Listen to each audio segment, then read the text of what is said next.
Hello, man. Like I said, this is a video for me to explain to you some tricks and some tips about using the stones you have. So I'm gonna use this stone only, but let's take it as let's talk about both stones you got. The first one you got, and I'm gonna go about using them first. The first stone you got is the Tsushima, the black one, and that one is a soft stone, and you would either use it to finish your edge for everyday judo or before the second stone, the Akudo Suida. The first thing I would recommend to do with that stone is splash water on top for a few times, or put it under running water for about a minute. 1 minute should be enough so that it soaks up a bit of water, and that's about it. And then the second thing to do would be to make sure it is flat, and this is something you would preferably do for every stone before using, and you can use a pencil and do the markings. Excuse me. And then I have this 140 spent Atoma plate, so it's pretty worn out, its use.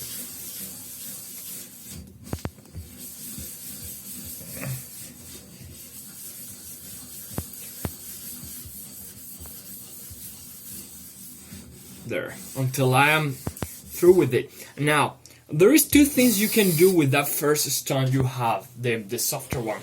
You can either leave the slurry from the Atoma plate or rinse it away. Leaving it on top, it's something you have to find your preference, but leaving it on top usually gives you more speed, but in that case, in that stone, it will also produce its own slurry, so it's not that necessary. Another very useful tool is to have a spray bottle, and you want to make sure with this softer stone that the surface is wet enough. And then for that one, because you're gonna just use it, well, just go about your sharpening normally. Let's say this is gonna be faster than what you would normally do probably, but let's say now don't expect a big burr to form. Actually, that's not really great. You will have at most a small burr. Just make sure you heat the whole edge evenly.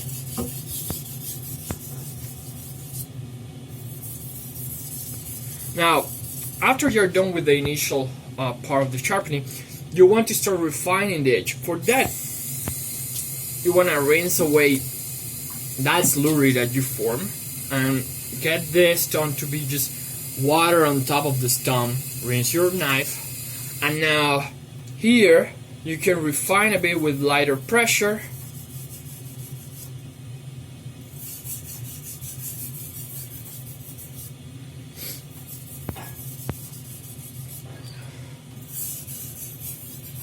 And finally, on that same stone, rinse it away and strop it. You do stropping motions, and what this does is you're weakening and trying to clean up that burr, that small burr, and this is not complete, but it really helps. Now, another method for refining the burr is to learn to do edge leading strokes, but these have to be done with care, otherwise you basically ruin your own work, but it's very good for the burring. Anyway, so that's the gist of it. Lap it first, use it with slurry to get your initial sharpening done, and then refine and strop with the stone clean. Now for the second stone, what you would do is exactly the same. Go about sorry, give me a sec.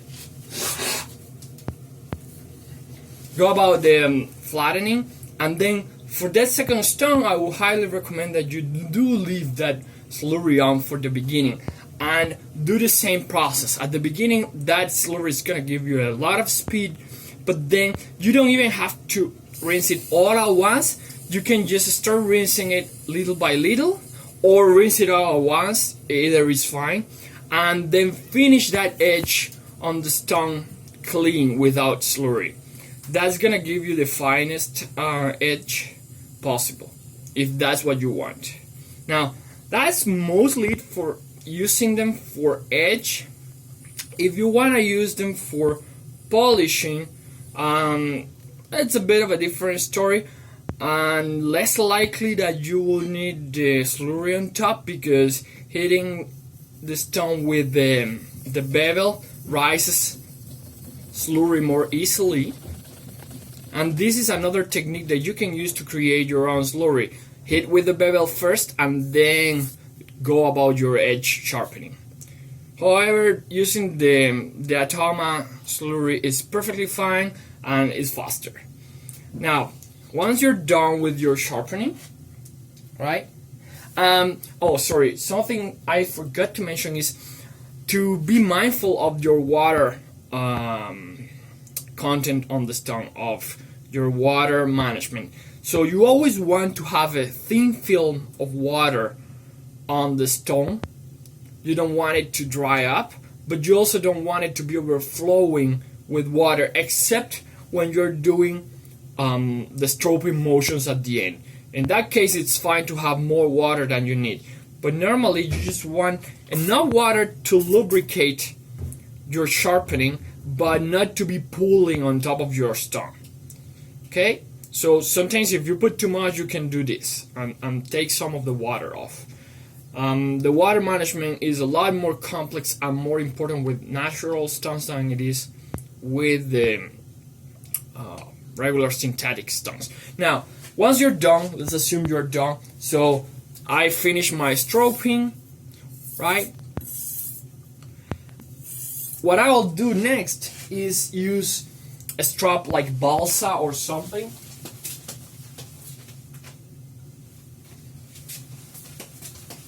This is just a balsa strap, and that's what's gonna finish cleaning any residual burr from your edge. Clean balsa, or you can use super hard felt denim, like even your own pants, or I don't know, even leather. I don't like leather too much, but any of that would do. Now we're done with the sharpening. Now the storage is the next step. If your stone is still wet, what you want to do is clean it and dry it. But to store it, the best way to do it is to take a cloth,